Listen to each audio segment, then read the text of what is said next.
ಒಂದು ಬುರುಡೆಯನ್ನು ಹಿಡ್ಕೊಂಡು ಬಂದು ಚಿನ್ನಯ್ಯ ದೂರು ಕೊಟ್ಟಿದ್ದ. ಚಿನ್ನಯ್ಯ ತೋರಿಸಿದಂತಹ ಜಾಗಗಳಲ್ಲಿ ಅಗೆದು ನೋಡಿದ ನಂತರ ಚಿನ್ನಯ್ಯ ಬಿಟ್ಟಿದ್ದೆಲ್ಲ ಬುರುಡೆ ಅನ್ನುವಂಥದ್ದು SITಗೆ ಮನವರಿಕೆ ಆಗ್ತಾ ಬಂತು. ಹಾಗಾಗಿ ಚಿನ್ನಯ್ಯನನ್ನೇ ಅರೆಸ್ಟ್ ಮಾಡಿದ್ರು, ಕಸ್ಟಡಿ ತಗೊಂಡ್ರು, ವಿಚಾರಣೆ ನಡೆಸಿದ್ರು, ಮಹಜರು ಮಾಡಿಸಿದ್ರು. ಸದ್ಯಕ್ಕೆ ಆತನನ್ನ ನ್ಯಾಯಾಂಗ ಬಂಧನಕ್ಕೆ ಒಪ್ಪಿಸಲಾಗಿದೆ.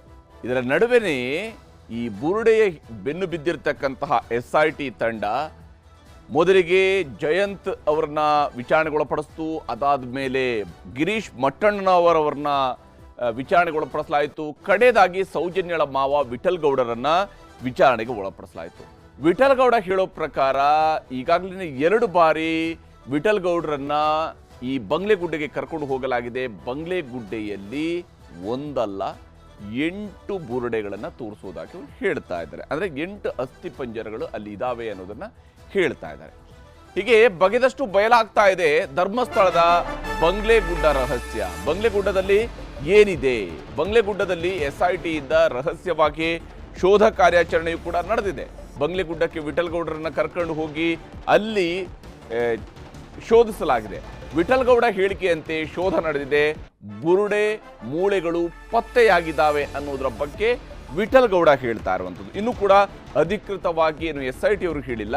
ಆದರೆ ವಿಠಲ್ ಗೌಡ ಕ್ಲೇಮ್ ಮಾಡಿಕೊಂಡಿರೋ ಪ್ರಕಾರ ಅಲ್ಲಿ ಬುರುಡೆ ಮತ್ತು ಮೂಳೆಗಳು ಪತ್ತೆಯಾಗಿದ್ದಾವೆ. ವಿಠಲ್ ಗೌಡ ಆಪ್ತ ಪ್ರದೀಪ್ ಗೌಡರನ್ನ ಈಗಾಗಲೇ ಬೆಳ್ತಂಗಡಿ ನ್ಯಾಯಾಲಯಕ್ಕೆ ಹಾಜರುಪಡಿಸಲಾಗಿದೆ. ಬುರುಡೆ ತರುವ ವೇಳೆ ವಿಠಲ್ ಗೌಡರ ಜೊತೆಗೆ ಪ್ರದೀಪ್ ಗೌಡ ಕೂಡ ಇದ್ದ ಅನ್ನುವಂಥದ್ದು ಇರುವಂತಹ ಮಾಹಿತಿ. ಹೀಗಾಗಿನೇ ಸಾಕ್ಷಿ ಹೇಳಿಕೆಯನ್ನು ಪಡೆಯುವ ಸಲುವಾಗಿ ಕೋರ್ಟ್ಗೆ ಹಾಜರುಪಡಿಸಲಾಗಿದೆ. ಅಂದರೆ ಆ ಪ್ರದೀಪ್ ಗೌಡನ 164 ಸ್ಟೇಟ್ಮೆಂಟ್ ಅನ್ನು ಮಾಡಿಸ್ಕೊಳ್ಳುವಂತಹ ಪ್ರಯತ್ನಕ್ಕೆ ಈಗ SIT ಅವರು ಮುಂದಾಗಿದ್ದಾರೆ. ಈ ವಿಠಲ್ ಗೌಡರ ಜೊತೆಗೆ ಬುರುಡೆನ ತೆಗೆದುಕೊಂಡು ಬಂದಂತಹ ಸಂದರ್ಭದಲ್ಲಿ ತಾನು ಜೊತೆಗೆ ಇದ್ದೆ ಅನ್ನೋದಕ್ಕೆ ಸಂಬಂಧಪಟ್ಟಂತ ಮತ್ತು ಅಲ್ಲಿ ಏನೇನು ನಡೆದಿದೆ ಅನ್ನೋದಕ್ಕೆ ಸಂಬಂಧಪಟ್ಟಂತಹ ಘಟನೆಗಳ ಬಗ್ಗೆ ವಿವರವನ್ನು ಪಡೆಯೋದಕ್ಕೆ ಈಗ SIT ಮುಂದಾಗಿದೆ. ಅದೇ ಸಂದರ್ಭದಲ್ಲಿ ಸಾಕ್ಷಿ ಹೇಳಿಕೆಯನ್ನು ದಾಖಲಿಸಲಾಗ್ತಾ ಇದೆ. ವಿಠಲ್ ಗೌಡರನ್ನ 2 ಬಾರಿ ಬಂಗ್ಲೆಗುಡ್ಡೆಗೆ ಕರೆದೊಯ್ಯಲಾಗಿತ್ತು. 2 ಬಾರಿ ಬಂಗ್ಲೆಗುಡ್ಡೆಗೆ ಹೋದ ಸಂದರ್ಭದಲ್ಲೂ ಕೂಡ ತಾನು ತೋರಿಸಿದ ಜಾಗಗಳಲ್ಲಿ ಮೂಳೆಗಳು ಸಿಕ್ಕಿದಾವೆ, ತಲೆಬುರುಡೆಗಳು ಸಿಕ್ಕಿದಾವೆ, ಅಸ್ಥಿ ಪಂಜರಗಳು ಸಿಕ್ಕಿದಾವೆ ಅಂತೇಳಿ ವಿಠಲ್ ಗೌಡರು ಹೇಳಿಕೊಳ್ತಾ ಇರುವಂಥದ್ದು. ವಿಠಲ್ ಗೌಡರನ್ನ ಈಗಾಗಲೇ 2 ಬಾರಿ ಕಾಡಿಗೆ ಕರ್ಕೊಂಡು ಹೋಗಿ ಬಂಗ್ಲೆಗುಡ್ಡೆಗೆ ಕರ್ಕೊಂಡು ಹೋಗಿ ಅಲ್ಲಿ ಮಹಜರನ್ನ ಮಾಡಲಾಗಿದೆ. ಸಪ್ರೇಟ್ ಆದಂತಹ ಮಹಜರನ್ನ ಮಾಡಿರುತ್ತದೆ. ಹಾಗಾದ್ರೆ ಬುರುಡೆ ಹಿಂದಿದೆಯಾ ಮತ್ತಷ್ಟು ರಹಸ್ಯ ಅಂತೇಳಿ ಚಿನ್ನಯ್ಯ ತಂದಂತಹ ಬುರುಡೆಯ ಹಿಂದೆ ಮತ್ತಷ್ಟು ರಹಸ್ಯಗಳು ಅಡಗಿದಾವ. ಏನಿದೆ ಇಲ್ಲಿ ಬಂಗ್ಲೆಗುಡ್ಡೆಯಲ್ಲಿ? ಹಾಗಾದ್ರೆ ಬಂಗ್ಲೆಗುಡ್ಡೆಯ ವಿಚಾರದಲ್ಲಿ ಏನು ಆರೋಪವನ್ನ ಮಾಡ್ತಾ ಇರುವಂಥದ್ದು? ಯಾವ ಸ್ವರೂಪದ ಅನುಮಾನಗಳಿಲ್ಲಿರುವಂಥದ್ದು?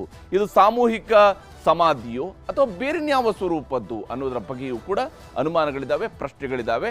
ಇದಕ್ಕೆ ಪೂರಕವಾಗಿ ವಿಠಲ್ ಗೌಡ ಬೇರೆ ಬೇರೆ ರೀತಿಯಾದಂತಹ ಮಾಹಿತಿಗಳನ್ನು ನೀಡ್ತಾ ಇದ್ದಾರೆ. ಧರ್ಮಸ್ಥಳದಲ್ಲಿ ಚಿನ್ನಯ್ಯ ತಂದಿದ್ದ ಬುರುಡೆಯನ್ನ ಬೆನ್ನತ್ತಿರುವಂತಹ SIT ಅಧಿಕಾರಿಗಳು ಈಗಾಗಲೇ ಬುರುಡೆಯನ್ನ ಅದರ ಮೂಲವನ್ನ ಪತ್ತೆ ಹಚ್ಚೋದ್ರಲ್ಲಿ ಯಶಸ್ವಿಯಾಗಿದ್ದಾರೆ. ಅಂತಿಮವಾಗಿ ಅದು ಬಂಗ್ಲೆಗುಡ್ಡೆಯಿಂದ ಬಂದಿರುವಂತಹ ಬುರುಡೆ ಅನ್ನುವಂಥದ್ದು ಸದ್ಯಕ್ಕಿರುವಂತಹ ಮಾಹಿತಿ. ಅದರ ಮೂಲ ಇದುವರೆಗೆ ಆಗಿರ್ತಕ್ಕಂತಹ ತನಿಖೆಯ ಪ್ರಕಾರ, ಯಾಕಂದ್ರೆ ಈ ಪ್ರಕರಣದ ವಿಚಾರದಲ್ಲಿ ನಾವು ಏನೇ ಹೇಳಿದಂತಹ ಸಂದರ್ಭದಲ್ಲಿ ಕೂಡ ಇದು ಪೂರ್ಣವಾಗಿ ಇಂಥದ್ದೇ ಹಂತಕ್ಕೆ ತಲುಪಿದೆ ಅನ್ನುವಂಥ ಸ್ಥಿತಿಗೆ ಇನ್ನೂ ಕೂಡ ಬಂದಿಲ್ಲ ಅನ್ನೋದು ಸ್ಪಷ್ಟ ಇದೆ.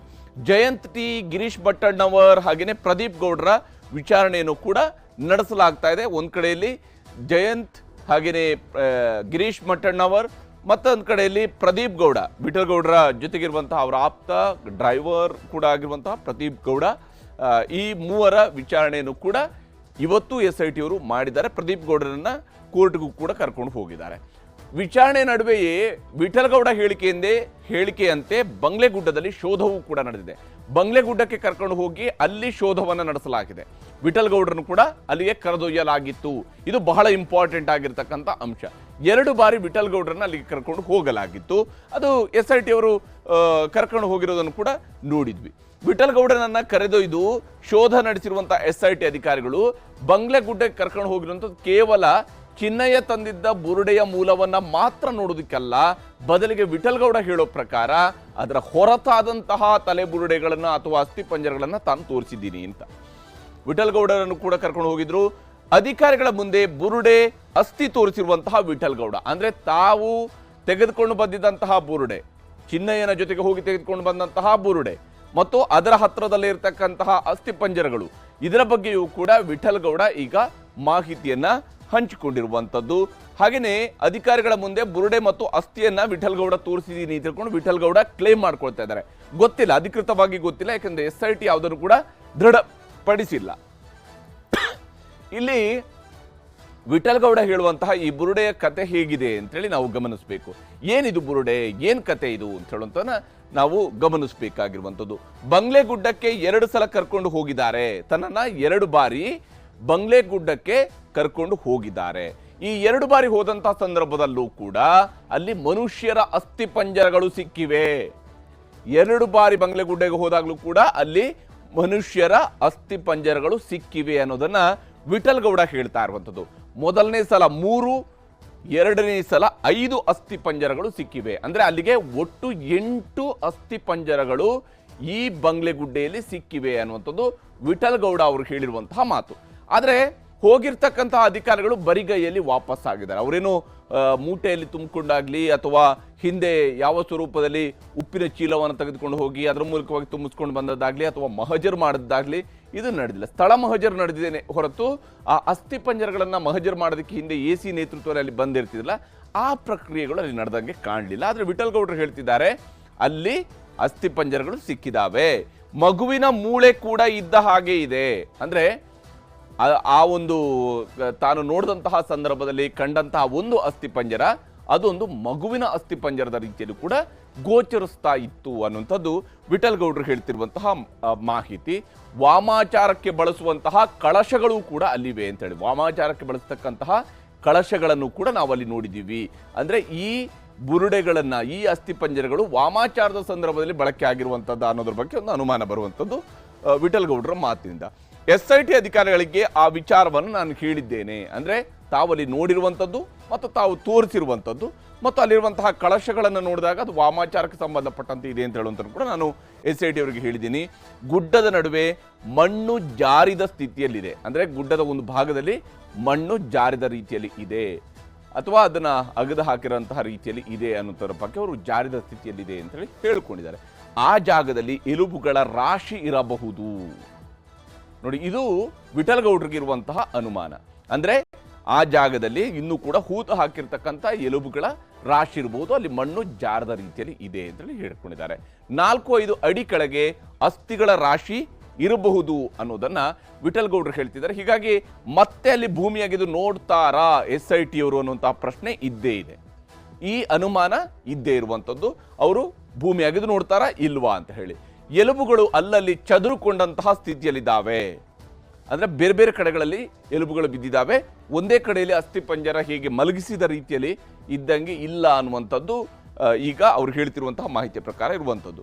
2 ಸಲ ನೋಡಿದ್ದನ್ನ ಅಧಿಕಾರಿಗಳು ಮುಟ್ಟಿಲ್ಲ, ಅಂದ್ರೆ ಅವರು ನೋಡಿದ್ದಾರೆ ಅದನ್ನ ಮುಟ್ಟಿಲ್ಲ, ಅಂದ್ರೆ ಅದನ್ನ ತೆಗೆದುಕೊಂಡು ಬಂದಿಲ್ಲ ಅನ್ನೋದನ್ನ ವಿಠಲ್ಗೌಡರು ಕೂಡ ಕನ್ಫರ್ಮ್ ಮಾಡಿದ್ದಾರೆ. ಅದನ್ನ ನಾವು ಇನ್ನೂ ಕೂಡ ಮಹಜರು ಮಾಡಿಲ್ಲ. ನಾನು ಯಾವತ್ತೂ ಕೂಡ ತನಿಖೆಗೆ ಸಿದ್ಧನಾಗಿದ್ದೇನೆ, ಈ ವಿಚಾರದಲ್ಲಿ ನಾನು ಯಾವುದೇ ರೀತಿಯಂತ ತನಿಖೆಗೆ ಯಾವತ್ತೂ ಕೂಡ ನಾನು ಸಿದ್ಧನಾಗಿದ್ದೇನೆ ಅಂತ ವಿಠಲ್ಗೌಡ ಕೂಡ ಹೇಳ್ತಾ ಇದ್ದಾರೆ. ಚಿನ್ನಯ್ಯ, ತಾನಾಸಿ, ರಂಗ, ಸುಬ್ರಹ್ಮಣ್ಯನಿಂದ ಕೂಡ ಮಾಹಿತಿಯನ್ನ ಪಡ್ಕೊಳ್ಬಹುದು. ಅವರು ಇಲ್ಲಿ ಹೂತು ಹಾಕಿರೋ ವಿಚಾರಗಳಿಗೆ ಸಂಬಂಧಪಟ್ಟಂತೆ ಅಂತೇಳಿ SIT ಕರೆದರೆ ಎಲ್ಲಾ ಪ್ರದೇಶವನ್ನ ನಾನು ತೋರಿಸ್ತೇನೆ ಅಂತೇಳಿ ವಿಠಲ್ಗೌಡ ಹೇಳ್ತಿದ್ದಾರೆ. ಅಂದ್ರೆ ಇವ್ರುಗಳು ಹೂತು ಹಾಕಿರುವಂತಹ ಜಾಗದಲ್ಲಿ ತಾನು ಕೂಡ ನೋಡಿದ್ದೀನಿ, ಅದು ನನಗೂ ಕೂಡ ಗೊತ್ತಿದೆ, ನಾನು ಬೇಕಿದ್ರೆ ತೋರಿಸ್ತೀನಿ. ಚಿನ್ನಯ್ಯ ಹೇಳಿದ್ದು ಸತ್ಯ, ಅದರಲ್ಲಿ ಡೌಟೇ ಇಲ್ಲ ಅಂತೇಳಿ ವಿಠಲ್ಗೌಡರು ಈಗ ಚಿನ್ನಯ್ಯನ ಪರವಾಗಿ ಕೂಡ ಮಾತನಾಡ್ತಾ ಇದ್ದಾರೆ. ವಿಠಲ್ಗೌಡ ಏನೇನು ಹೇಳಿದ್ದಾರೆ ಅನ್ನೋದು ನಿಮಗೆ ತೋರಿಸ್ತೀನಿ. ಮಂಗಳೂರುಡ್ಡೆಗೆ 2 ಸಲ ಕರ್ಕೊಂಡು ಹೋಗಿದ್ದಾರೆ ಮಾಜಾರಿಗೆ, ಒಂದು ಸ್ಪಾಟ್ ಮಾಜಾರಿಗೆ. ಕರ್ಕೊಂಡು ಹೋಗುವ ವೇಳೆಯಲ್ಲಿ ಅಲ್ಲೇ ಒಂದು 3 ಮನುಷ್ಯರ ಕಲೆಬರವು ಸಿಗುತ್ತೆ ಅಲ್ಲೇ ಪಕ್ಕದ ಒಂದು 10 ಫೀಟಲ್ಲಿ. ನಂತರ 2ನೇ ಸಲ ಮಾಜಾರಕ್ಕೆ ಹೋಗುವಾಗ ಕೆಳಗಡೆ ಎಣ್ಣೆಗಳ ರಾಶಿ ನಮ್ಮ ಕಣ್ಣಿಗೆ ಕಾಣುವಂಥದ್ದು ಒಂದು 5 ನನ್ನ ಕಣ್ಣಿಗೆ ಕಾಣಿದೆ. ಮತ್ತು ಒಂದು ಸಣ್ಣ ಮಗುದು ಅನ್ನೊಂದು ಸ್ವಲ್ಪ ಅದರಲ್ಲಿ ನನಗೆ ಗೋಚರ ಆಗ್ತಾಯಿತ್ತು, ಒಂದು ಸಣ್ಣ ಮಗುದು ಎಲುಬಿದೆ. ಅದು ಪಕ್ಕದಲ್ಲಿ ಈ ವಾಮಾಚಾರಕ್ಕೆ ಬಳಸುವಂಥದ್ದು ಸಣ್ಣ ಸಣ್ಣ ಒಂದು ಕಲಶಗಳು ಬರುತ್ತೆ, ಒಂದು 5-6 ಕಲಶ ಇತ್ತು. ಅದು ಸಹ ನಾನು ನೋಡಿದ್ದೇನೆ ಅಲ್ಲಿ. ಅದು ನನ್ನ ಅಧಿಕಾರಿಗಳ ನಾನು ಅವರಿಗೆ ಹೇಳಿದ್ದೀನಿ. ನಾನು 4-5 ಒಂದು 5-6 ಫೀಟಲ್ಲಿ ಬುರುಡೆಗಳ ರಾಶಿ ಇದೆ ಅಲ್ಲಿ, ಮತ್ತು ಎಲುಬುಗಳು ಎಲ್ಲ ಸ್ಪ್ರೆಡ್ ಆಗಿದೆ. ಹೀಗೆ ಅಲ್ಲಿ ತಾನು ಏನು ಕಂಡಿದ್ದೀನಿ ಅನ್ನುವಂಥದ್ದನ್ನು ವಿಠಲ್ ಗೌಡ ಹೇಳ್ತಾ ಇದ್ದಾರೆ. ಈಗ ವಿಠಲ್ ಗೌಡ ಹೇಳಿರೋ ಜಾಗದಲ್ಲಿ ಮಹಜರ್ ನಡೆಯುತ್ತಾ ಅಂದರೆ ಮಹಜರ್ ಅಂದರೆ ಈಗ ಪೊಲೀಸರು SIT ಅವರು ಕರ್ಕೊಂಡು ಹೋಗಿದ್ದಾರೆ, ನೋಡ್ಕೊಂಡು ಬಂದಿದ್ದಾರೆ. ಇವರು ಮೋಸ್ಟ್ಲಿ ಅಲ್ಲಿ ಕರ್ಕೊಂಡು ಹೋದರೆ ತೋರಿಸಿ ಅಂತ ಹೇಳಿದರೆ ಹಾಗೆ ಕರ್ಕೊಂಡು ಹೋಗಿದ್ದಾರೆ, ತೋರಿಸಿದ್ದಾರೆ, ಬಂದಿದ್ದಾರೆ. ಆದರೆ ಅಲ್ಲಿ ಇನ್ನೂ ಕೂಡ ಮಹಜರ್ ಆಗಿಲ್ಲ. ಅದನ್ನು ಅಸ್ಥಿಪಂಜರಗಳನ್ನು ತೆಗೆದುಕೊಂಡು ಬರುವಂಥದ್ದಾಗಲಿ ಪರೀಕ್ಷೆ ಕಳಿಸೋದಾಗಲಿ ಆಗಿಲ್ಲ ಅನ್ನೋಂಥದ್ದು ವಿಠಲ್ ಗೌಡರು ಕೂಡ ಹೇಳ್ತಾ ಇರುವಂತಹ ಮಾತುಗಳಲ್ಲಿ ಅಡಕವಾಗಿದೆ. ಹಾಗಾದರೆ ಇದೇ ಸಂದರ್ಭದಲ್ಲೇ ತಿಮರೋಡಿ ಅವರು ಒಂದು ಕಂಪ್ಲೇಂಟನ್ನು ಕೊಟ್ಟಿದ್ದಾರೆ. ಮಹೇಶ್ ಶೆಟ್ಟಿ ತಿಮರೋಡಿ ಮತ್ತೆ ಎಂಟ್ರಿ ಆಗಿದ್ದಾರೆ. ಕಳೆದ ಒಂದು 10-12 ದಿವಸಗಳಿಂದ ಮಹೇಶ್ ಶೆಟ್ಟಿ ತಿಮರೋಡಿ ಬಹಳ ಹಿಂದಕ್ಕೆ ಸರಿದಿದ್ರು. ಆದರೆ ಈಗ ಮಹೇಶ್ ಶೆಟ್ಟಿ ತಿಮರೋಡಿ ಒಂದು ಹೊಸ ಕೇಸಿನೊಂದಿಗೆ ಬಂದಿದ್ದಾರೆ. ಧರ್ಮಸ್ಥಳದ ಅಸಹಜ ಸಾವುಗಳ ಬಗ್ಗೆ ತಿಮರೋಡಿ ಅವರಿಗೆ ಅನುಮಾನಗಳಿದಾವಂತೆ. ಅಲ್ಲಿ ಆಗಿರ್ತಕ್ಕಂಥ ಅಸಹಜ ಸಾವುಗಳ ಬಗ್ಗೆ ಅನುಮಾನಗಳಿದ್ದಾವೆ ಅಂತೇಳಿ SITಗೆ ದೂರು ಕೊಟ್ಟಿದ್ದಾರೆ ಈಗ ಮಹೇಶ್ ಶೆಟ್ಟಿ ತಿಮರೋಡಿ. ಈ ಸಂಬಂಧವಾಗಿ SIT ಅವರಿಗೆ ದೂರು ಕೊಟ್ಟಿದ್ದಾರೆ. 2006ರಿಂದ 2010ರವರೆಗೆ ಸಂಶಯಾಸ್ಪದ ಸಾವುಗಳ ತನಿಖೆಗೆ ಅವರು ಆಗ್ರಹಿಸ್ತಾ ಇದ್ದಾರೆ. ಈ 4 ವರ್ಷಗಳ ಅವಧಿಯಲ್ಲಿ 2006ರಿಂದ 2010ರವರೆಗೆ ಸಂಶಯಾಸ್ಪದ ಸಾವುಗಳ ತನಿಖೆಗೆ ಆಗ್ರಹಿಸ್ತಾ ಇದ್ದಾರೆ. ಇವೆಲ್ಲವೂ ಕೂಡ ಅಸಹಜ ಸಾವುಗಳು ಅಂತ, ಈ ಅಸಹಜ ಸಾವುಗಳನ್ನ ಕೊಲೆಗಳು ಅಂತೇಳಿ ಪರಿಗಣಿಸಿ FIR ದಾಖಲಿಸ್ಕೊಳ್ಬೇಕು ಅನ್ನೋದು ಮಹೇಶ್ ಶೆಟ್ಟಿ ತಿಮರೋಡಿ ಮಾಡ್ತಾ ಇರುವಂತಹ ಒತ್ತಾಯ. ಯಾಕಂದ್ರೆ 4 ಪ್ರತ್ಯೇಕ ಅಸಹಜ ಸಾವುಗಳನ್ನು ಉಲ್ಲೇಖಿಸಿ SITಗೆ ಅವರು ದೂರನ್ನು ಕೊಟ್ಟಿದ್ದಾರೆ. ಈ ಮಾಹಿತಿಯನ್ನು ಅವರು ಮಾಹಿತಿ ಹಕ್ಕು ಕಾಯ್ದೆ ಅಡಿಯಲ್ಲಿ ಪಡ್ಕೊಂಡಿರ್ತಕ್ಕಂಥ ದಾಖಲೆಗಳ ಸಮೇತ, ಅಂದರೆ ಇವುಗಳಲ್ಲಿ ಶವ ಎಲ್ಲಿ ಸಿಕ್ಕಿದೆ, ಶವ ಸಿಕ್ಕ ನಂತರ ಏನಾಗಿದೆ ಅಂತೇಳಿ, ಶವ ಸಿಕ್ಕ ತಕ್ಷಣಕ್ಕೇ ಅದೇ ದಿವಸದಲ್ಲಿನೇ ಅದನ್ನು ವಿಲೇವಾರಿ ಮಾಡಲಾಗಿದೆ ಅಥವಾ ಅದನ್ನು ದಫನ್ ಮಾಡಲಾಗಿದೆ ಅನ್ನುವಂಥದ್ದು ಅವರ ಮಾಡ್ತಾ ಇರುವಂಥ ಆರೋಪ. ಅದಕ್ಕೆ ಪೂರಕವಾಗಿರ್ತಕ್ಕಂಥ ದಾಖಲೆಗಳನ್ನು ಒದಗಿಸಿದ್ದಾರೆ.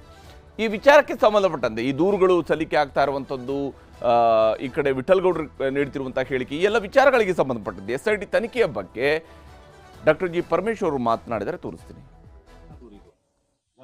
ನೋಡೋಣ, ಅದನ್ನ SITನವ್ರು ಹ್ಯಾಂಡಲ್ ಮಾಡ್ತಾ ಇದ್ದಾರಲ್ಲ, ಆ ದೂರು SITಗೆ ಕೊಟ್ಟಿದ್ದಾರೆ ಅವರು. ಅದರಿಂದ SITನವರು ಅದನ್ನ ತಗೊಳ್ಬೇಕಾ ಬೇಡವಾ, ಅದು ಬೇರೆ ಬೇರೆ ದಿಕ್ಕಿಗೆ ಹೋಗುವಂಥದ್ದು ಪ್ರಯತ್ನಗಳು ನಡೆದ್ರೆ ಅದನ್ನ ಬೇರೆ ತರ SITನವರು ತನಿಖೆಗಳು ಮಾಡ್ತಾರೆ.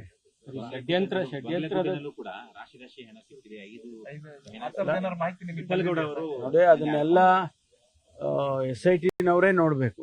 ನಾವು ಬೆಂಗಳೂರಲ್ಲಿ ಕೂತ್ಕೊಂಡು ಅವ್ರು ಯಾರೋ ಹೇಳಿದ್ರು, ಅವ್ರ ಹೇಳಿಕೆ ಮೇಲೆ ನಾವು ತೀರ್ಮಾನಗಳು ಮಾಡೋದಿಲ್ಲ.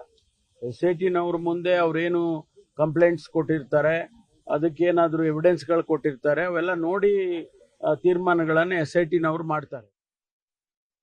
ಹೀಗೆ ಡಾಕ್ಟರ್ ಜಿ ಪರಮೇಶ್ವರ್ ಅವರು ಕೂಡ ಭಾಳ ಬ್ಯಾಲೆನ್ಸ್ ಮಾಡುವಂಥ ಪ್ರಯತ್ನವನ್ನು ಮಾಡ್ತಾ ಇದ್ದಾರೆ. ಈ ಪ್ರಕರಣದಲ್ಲಿ SIT ಅಂತಿಮವಾಗಿ ತನಿಖೆ ನಡೆಸ್ತಿದೆ ಅಂತ ಹೇಳಿ ಈಗ ಮೂಲಕ್ಕೆ ಕೈ ಹಾಕೋದಕ್ಕೆ SIT ಕೂಡ ಮುಂದಾಗಿದೆ. ಈ ಇಡೀ ಪ್ರಕರಣದ ಮೂಲಕ್ಕೆ ಕೈ ಹಾಕುವಂಥ ಪ್ರಯತ್ನ ನಡೀತಾ ಇದೆ. ಧರ್ಮಸ್ಥಳದ ಪಂಚಾಯಿತಿ ಶವ ದಫನ ದಾಖಲೆಯನ್ನು ಈಗಾಗಲೇ SIT ಅವರು ಕೆದಕಿದ್ದಾರೆ. ಅಲ್ಲಿರುವಂತಹ ಶವ ದಫನದ ಮಾಹಿತಿಯನ್ನು, ದಫನ್ ಮಾಡಿರ್ತಕ್ಕಂತಹ ಶವಗಳ ಡೀಟೇಲ್ಸನ್ನು ಕೇಳಿದ್ದಾರೆ. ಅಸಹಜ ಸಾವುಗಳು, ಶವ ಹೂತು ಹಾಕಿದ ವಿವರ, ರಶೀದಿಗಳನ್ನು ಕೂಡ ಸಂಗ್ರಹಿಸಲಾಗಿದೆ. ಯಾವ ದಿವಸ, ಏನು ಹೇಳಿಕೆ, ಯಾವ ದೂರು, ಇವೆಲ್ಲವೂ ಕೂಡ SIT ಬಳಿಯಲ್ಲೂ ಕೂಡ ಇದೆ. ಯಾವ ದೂರನ್ನು ಈಗ ಮಹೇಶ್ ಶೆಟ್ಟಿ ತಿಮರೋಡಿ ಕೊಟ್ಟಿದ್ದಾರೋ ಆ ದಾಖಲೆಗಳು ಕೂಡ SIT ಬಳಿಯಲ್ಲೇ ಇರುವಂಥದ್ದು. ಯಾಕಂದರೆ ಇವೆಲ್ಲವೂ ಕೂಡ ಮಾಹಿತಿ ಕಾಯ್ದೆ ಅಡಿಯಲ್ಲಿ ಸಿಕ್ಕಿರುವಂಥ ಮಾಹಿತಿ ಮಹೇಶ್ ಶೆಟ್ಟಿ ತಿಮರೋಡಿ ಅವರಿಗೆ ಸಿಕ್ಕಿದೆ ಅಂದರೆ SIT ಅವರಿಗೆ ನೇರವಾಗಿ ತನಿಖೆಯ ಸಂದರ್ಭದಲ್ಲಿನೇ ಪಂಚಾಯಿತಿಯವರ ಕಡೆಗೆ ಸಿಕ್ಕಿರುತ್ತೆ. ಮಟ್ಟಣ್ಣವರು ಕೊಟ್ಟಂತಹ ದಾಖಲೆಗಳೊಂದಿಗೆ ಮೂಲ ದಾಖಲೆಗಳನ್ನು ಕೂಡ ತಾಳೆ ಹಾಕಲಾಗ್ತಾ ಇದೆ. ಮೂಲ ದಾಖಲೆಗಳು ಮತ್ತು ಇವರು ಮಾಹಿತಿ ಹಕ್ಕಿನ ಅಡಿಯಲ್ಲಿ ಪಡ್ಕೊಂಡಿದ್ದೀವಿ ಅಂತ ಹೇಳಿರುವಂಥ ದಾಖಲೆಗಳಿದಾವಲ್ಲ, ಎರಡನ್ನೂ ಕೂಡ ತುಲನೆ ಮಾಡಲಾಗ್ತಿದೆ, ತಾಳೆ ಹಾಕಿ ನೋಡಲಾಗ್ತಿದೆ. 1987ರಿಂದ 2025ರವರೆಗಿನ ಎಲ್ಲ ದಾಖಲೆಗಳನ್ನು SIT ಪಡೆದಿದೆ. ಕೇವಲ ಇವರು ಹೇಳಿರುವಂಥ 4 ವರ್ಷ ಮಾತ್ರ ಅಲ್ಲ, 1987ರಿಂದಲೇ ಹುಡುಕ್ತಾ ಇದ್ದಾರೆ, ದಾಖಲೆಗಳನ್ನು ತಗೊಳ್ತಾ ಇದ್ದಾರೆ. 2025ರವರೆಗೆ ಅಂದರೆ ಇಲ್ಲಿವರೆಗಿನ ಎಲ್ಲ ದಾಖಲೆಗಳ ಪರಿಶೀಲನೆ ಆಗ್ತಿದೆ. ನಿಜಕ್ಕೂ ಇಲ್ಲಿ UDRಗಳು ಆಗಿದಾವ, UDRನಲ್ಲಿ ಏನಾದರೂ ಅಸಹಜತೆ ಇದೆಯಾ, ಅಸಹಜ ಸಾವುಗಳ ಪ್ರಕರಣದಲ್ಲಿಯೂ ಕೂಡ ಏನಾದರೂ ಅಸಹಜತೆ ಇದೆಯಾ ಅನ್ನೋದ್ರ ಬಗ್ಗೆಯೂ ಕೂಡ SIT ತನಿಖೆಯನ್ನು ನಡೆಸ್ತಾ ಇದೆ. ಪಂಚಾಯಿತಿಯ ಮಾಜಿ ಅಧ್ಯಕ್ಷರು, PDOಗಳು, ಸಿಬ್ಬಂದಿಗಳನ್ನು ಕೂಡ ವಿಚಾರಣೆಗೆ ಒಳಪಡಿಸಲಾಗ್ತಾ ಇದೆ. ಪಂಚಾಯಿತಿಗೆ ಸಂಬಂಧಪಟ್ಟಂಗೆ ಧರ್ಮಸ್ಥಳದ ಗ್ರಾಮ ಪಂಚಾಯಿತಿಗೆ ಸಂಬಂಧಿಸಿದಂತೆ ಶವದಫನ ದಾಖಲೆಗಳಲ್ಲಿ ಸಹಿ ಹಾಕಿದವ್ರಿಗೂ ಕೂಡ ಗ್ರಿಲ್ ಮಾಡಲಾಗ್ತಾ ಇದೆ. ಅವ್ರಿಗೂ ಸಹಿ ಹಾಕಿರುವಂಥದ್ದು ಮತ್ತು ಆ ಸಹಿಯ ಸ್ವರೂಪ, ಅವರೇ ಹಾಕಿದ್ದ, ಅವ್ರಿಗೇನು ಗೊತ್ತಿದೆ, ಯಾವ ಸಂದರ್ಭದಲ್ಲಿ ಅವರು ಸಹಿ ಹಾಕಿದ್ದಾರೆ, ಇಲ್ಲದರ ಬಗ್ಗೆಯೂ ಕೂಡ ಮಾಹಿತಿಯನ್ನು ಪಡ್ಕೊಳ್ತಾ ಇದ್ದಾರೆ SIT ಅಧಿಕಾರಿಗಳು. ಇದರ ನಡುವೆ ಇನ್ನೊಂದು ಬಹಳ ಪ್ರಮುಖವಾಗಿರ್ತಕ್ಕಂಥ ಅಂಶವೂ ಕೂಡ ನಡೀತಾ ಇದೆ.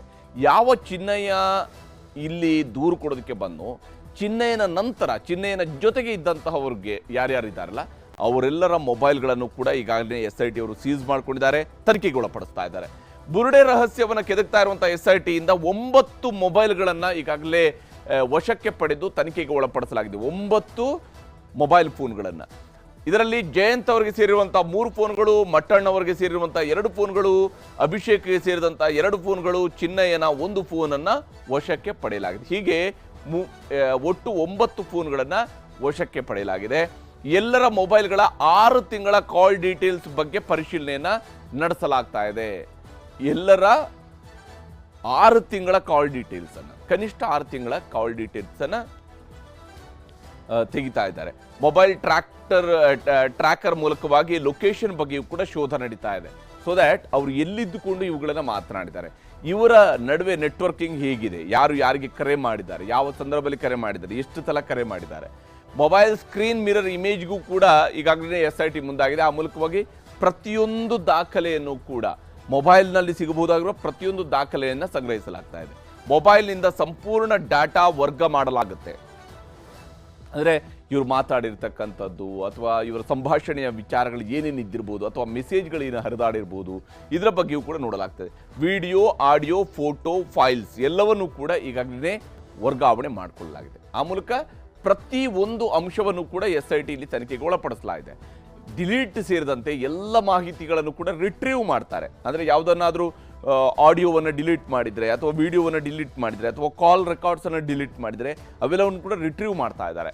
ಏನಾದರೂ ಡಿಜಿಟಲ್ ಸಾಕ್ಷ್ಯಗಳು ಸಿಕ್ಕರೆ ಅದು ಇಲ್ಲಿ ಬಹಳ ಮುಖ್ಯ ಆಗುತ್ತೆ. ನಿಜಕ್ಕೂ ಇವರೇನಾದರೂ ಷಡ್ಯಂತ್ರ ಮಾಡಿದಾರಾ ಅನ್ನುವಂಥದ್ದನ್ನು ತಿಳ್ಕೊಳ್ಳುವಂಥದ್ದು SIT ಮಾಡಲೇಬೇಕಾಗಿರುವಂತಹ ಜವಾಬ್ದಾರಿ. ಇವರು ಷಡ್ಯಂತ್ರ ಮಾಡಿದಾರಾ ಅಥವಾ ನಿಜವಾಗಿಯೂ ಕೂಡ ಇವರು ಜೆನ್ಯೂನ್ ಆಗಿ ಕೇಸನ್ನು ಹೇಳ್ತಾ ಇರೋದಾ ಅನ್ನೋದ್ರ ಬಗ್ಗೆ ಕೂಡ ತನಿಖೆ ನಡೆಯುತ್ತೆ. ಎಲ್ಲರೂ ಒಂದೇ ಕಡೆ ಇದ್ರಾ ಅನ್ನೋದಕ್ಕೆ ಸಾಕ್ಷಿಯ ಶೋಧವೂ ಕೂಡ ನಡೀತಾ ಇದೆ. ಅಂದರೆ ಇವರೇನಾದರೂ ಗುಂಪು ಸೇರಿ ಜೊತೆಯಾಗಿಯೇ ಇದ್ದುಕೊಂಡು ಒಂದು ಷಡ್ಯಂತ್ರವನ್ನು ರೂಪಿಸಿದ್ದಾರಾ, ಅದಕ್ಕೆ ಪೂರಕವಾಗಿರ್ತಕ್ಕಂತಹ ದಾಖಲೆಗಳೇನಾದರೂ ಇದಾವ, ಇದನ್ನು ಕೂಡ ನೋಡ್ತಾ ಇದ್ದಾರೆ. ಯಾವ ಟೈಮ್ನಲ್ಲಿ ಎಲ್ಲಿದ್ರು, ಎಷ್ಟು ಹೊತ್ತು ಇದ್ರು ಅನ್ನೋದನ್ನು ಕೂಡ ಪರಿಶೀಲನೆ ನಡೆಸಲಾಗ್ತದೆ. ಹೀಗೆ ಹಂತ ಹಂತವಾಗಿ ಮೊಬೈಲ್ ಮೂಲಕವಾಗಿ ಪ್ರತಿಯೊಂದು ಡಾಟಾವನ್ನು ಕಲೆಕ್ಟ್ ಮಾಡುವಂತಹ, ವೈಜ್ಞಾನಿಕ ಸಾಕ್ಷ್ಯಗಳ ಸಂಗ್ರಹಿಸುವಂತಹ ಕೆಲಸ ನಡೀತಾ ಇದೆ. ಈ ವೈಜ್ಞಾನಿಕ ಸಾಕ್ಷ್ಯಗಳ ಸಂಗ್ರಹದ ನಂತರವೇ ನಿಜಕ್ಕೂ ಯಾರ ಪಾತ್ರ ಏನು, ಇಲ್ಲಿ ಸೂತ್ರ ಯಾರದ್ದು, ಪಾತ್ರ ಯಾರದ್ದು, ಇವೆಲ್ಲವೂ ಕೂಡ ಬೆಳಕಿಗೆ ಬರಬಹುದು. ಹಾಗೆಯೇ ಇಡೀ ಪ್ರಕರಣದ ಜೆನ್ಯೂನಿಟಿ ಏನು ಅಂತ, ಇದರಲ್ಲಿ ಖಾಸಾತನ ಎಷ್ಟಿದೆ ಅನ್ನೋಂಥರ ಬಗ್ಗೆಯೂ ಕೂಡ ನಿರ್ಧಾರ ಆಗುವಂತಿದೆ. ಇದರ ನಡುವೆ MD ಸಮೀರ್ ಮಾತನಾಡಿದ್ದಾನೆ. ತನಗೆ ಫಾರಿನ್ ಫಂಡ್ ಬಂದಿರೋ ವಿಚಾರಗಳಾಗಿರ್ಬೋದು ಅಥವಾ ಈಗಿರುವಂಥ ತನ್ನ ಪರಿಸ್ಥಿತಿ ಏನಾಗಿದೆ, ಈ ಪ್ರಕರಣದ ನಂತರ ತನ್ನ ಪರಿಸ್ಥಿತಿ ಏನಾಗಿದೆ ಅಂತೇಳಿ ಸಮೀರ್ ಮಾತನಾಡಿದ್ದಾನೆ, ತೋರಿಸ್ತೀನಿ. ಮೊದಲನೇದಾಗಿ ನನ್ನ ಮೇಲೆ ಬರ್ತಾ ಇರುವಂತಹ one of the biggest allegation ಏನು ಅಂದ್ರೆ, ನನಗೆ ಯಾವುದೋ ಟೆರರಿಸ್ಟ್ ಗ್ರೂಪ್ ಇಂದೆಲ್ಲ ಹಣ ಬಂದಿದೆ ಅಂತೆ, ಇಸ್ಲಾಮಿಕ್ ಕಂಟ್ರೀಸ್ ಇಂದೆಲ್ಲ ಫಂಡ್ ಬಂದಿದೆ ಅಂತೆ, ಲಕ್ಷಾಂತರ ರೂಪಾಯಿ ಬಂದಿದೆ ಅಂತೆ, ಕೋಟ್ಯಾಂತರ ರೂಪಾಯಿ ಬಂದಿದೆ ಅಂತೆ, ಹಾಗಾಗಿ ನಾನು ವಿಡಿಯೋ ಮಾಡ್ತಿದ್ದೀನಿ ಅಂತ. Because I am A Muslim. ಇವತ್ತು ನನ್ನ ಮೇಲೆ ಈ ತರ ಎಲ್ಲ ಅಲಿಗೇಷನ್ಸ್ ನ ಹಾಕ್ತಾ ಇದಾರೆ. ಅಂಡ್ ಈ ಅಲಿಗೇಷನ್ಸ್ ಏನು ಹೊಸದಲ್ಲ.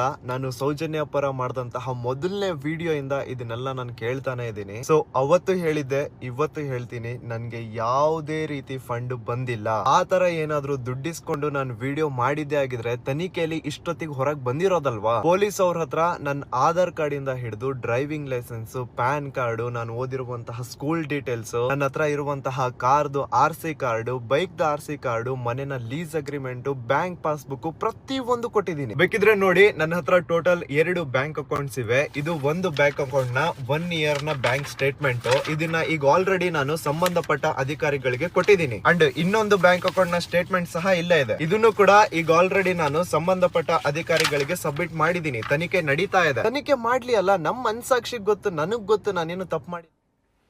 ಹೀಗೆ ಸಮೀರ್ ತಾನೇನು ತಪ್ಪು ಮಾಡೇ ಇಲ್ಲ ಅನ್ನುವಂತಹ ಸಮಜಾಯಿಷಿಯನ್ನು ಕೂಡ ಈ ಮೂಲಕವೂ ಕೂಡ ಕೊಟ್ಟಿರುವಂಥ, ತನ್ನ ವಿಡಿಯೋದ ಮೂಲಕವೂ ಕೂಡ ಕೊಟ್ಟಿರುವಂಥ. ಆದರೆ ತನಿಖೆ ನಡೀತಾ ಇದೆ. ಸಮೀರ್ ಹೇಳಿದ ರೀತಿಯಲ್ಲೂ ಕೂಡ ತನಿಖೆ ನಡೀತಾ ಇದೆ. ಅಂತಿಮವಾಗಿ ಸಮೀರ್ ಹೇಳೋದು ಮುಖ್ಯ ಆಗೋದಿಲ್ಲ, ತನಿಖೆ ನಂತರ SIT ಏನು ಹೇಳುತ್ತಲ್ಲ ಅದು ಮುಖ್ಯ ಆಗುತ್ತೆ. ಹಾಗೆಯೇ ತನಿಖೆ ನಂತರ ಬೆಳ್ತಂಗಡಿ ಪೊಲೀಸರು ಏನು ಹೇಳ್ತಾರಲ್ಲ, ಯಾಕಂದರೆ ಬೆಳ್ತಂಗಡಿ ಸಮೀರ್ನ ಪ್ರಕರಣದಲ್ಲಿ ಈಗ ತನಿಖೆ ನಡೆಸ್ತಾ ಇರುವಂಥ ಬೆಳ್ತಂಗಡಿ ಪೊಲೀಸರು ಅವರು ಏನು ಹೇಳ್ತಾರೆ ಇದೆಯಲ್ಲ ಅದು ಮುಖ್ಯ ಆಗುತ್ತೆ ಹೊರತು ಇಲ್ಲಿ ಯಾರದೇ ಹೇಳಿಕೆಗಳು ಬಹಳ ಪ್ರಧಾನ ಆಗೋದಿಲ್ಲ.